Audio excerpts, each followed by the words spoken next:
नमस्कार। आज हम एक बहुत ही आम लेकिन शायद सबसे ज्यादा परेशान करने वाले डर पर बात करने वाले हैं। वो डर है लोग क्या कहेंगे। हमारे पास एक दिलचस्प स्रोत है जिसका नाम है लोग क्या कहेंगे स्वजीवन की ओर। और ये स्रोत न सिर्फ इस डर की जड़ तक जाता है बल्कि इससे निकलने के कुछ रास्ते भी दिखाता है। बिल्कुल। और ये डर जैसा स्रोत बताता है, ऐसा नहीं कि बस कभी कभार आता है। कई बार तो ये हमारी पूरी जिंदगी को, हमारे फैसलों को कंट्रोल करने लगता है। हाँ, अक्सर ये होता है कि हम अपनी इच्छाएं, अपने सपने सिर्फ इसलिए दबा देते हैं कि कोई क्या सोचेगा। स्रोत इसे एक अदृश्य पिंजरा कहता है, मतलब एक ऐसी कैद जो हमें दिखती नहीं पर हमारी आज़ादी, हमारी खुशी सब छीन लेती है। सही कहा। ये अदृश्य पिंजरा शब्द ही कितना पावरफुल है ना। ये दिखाता है कि कैसे हम खुद ही अनजाने में अपने पर सीमाएं लगा लेते हैं। बिल्कुल। तो चलिए इस पिंजरे को थोड़ा और समझने की कोशिश करते हैं। स्रोत इस पर और क्या कहता है? हाँ, तो स्रोत कहता है कि ये सिर्फ बाहरी दबाव नहीं है।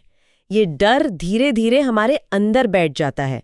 हम फैसले वो नहीं लेते जो हमें चाहिए, बल्कि वो जो हमें लगता है कि दूसरों को ठीक लगेंगे। मतलब हम एक ऐसी स्क्रिप्ट फॉलो करने लगते हैं जो हमारी है ही नहीं। ये तो बहुत लोगों के साथ होता होगा रोजमर्रा की जिंदगी में भी।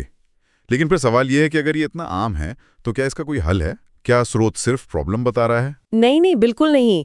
बल्कि स्रोत का एक बहुत ही, आप कह सकते हैं, मजेदार पॉइंट ये है कि लोग तो कुछ ना कुछ कहेंगे ही। अच्छा। हाँ, मतलब आप सफल हो जाएं तो कहेंगे किस्मत थी, या शायद जलेंगे।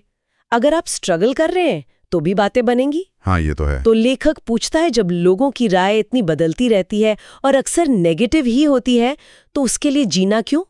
असली ताकत स्रोत के मुताबिक तब आती है जब हम दूसरों से मंजूरी लेना बंद कर देते हैं। सुनने में तो ये बहुत अच्छा लगता है, पर करना मुश्किल है ना।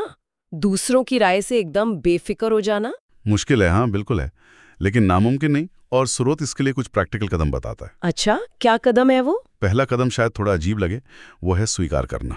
स्वीकार करना क्या? यही कि लोगों का काम है कहना, जज करना।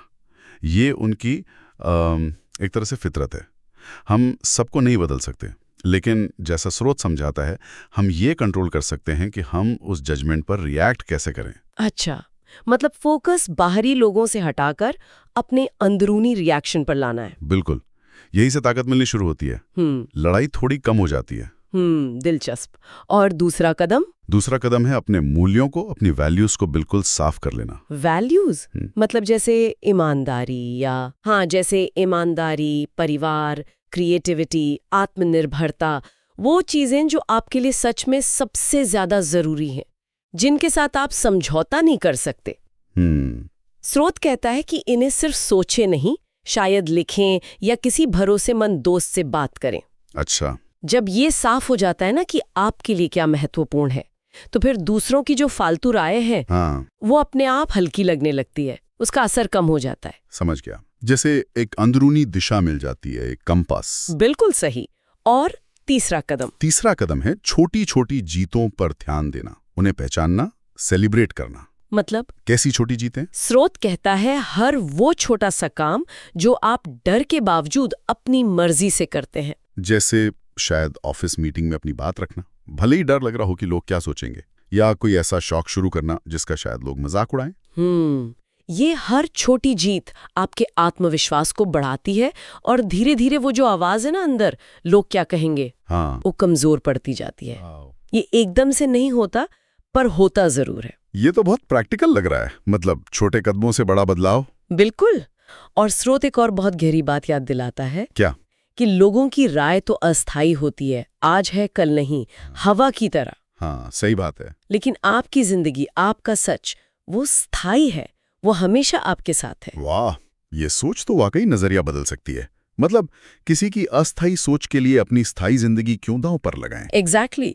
तो पूरी बात का सार यही है कि फोकस दूसरों की राय से हटाकर खुद पर लाना है। सवाल ये नहीं कि लोग क्या कहेंगे, सवाल यह है कि मैं अपने लिए क्या चाहता हूं, या मेरे लिए क्या सही है।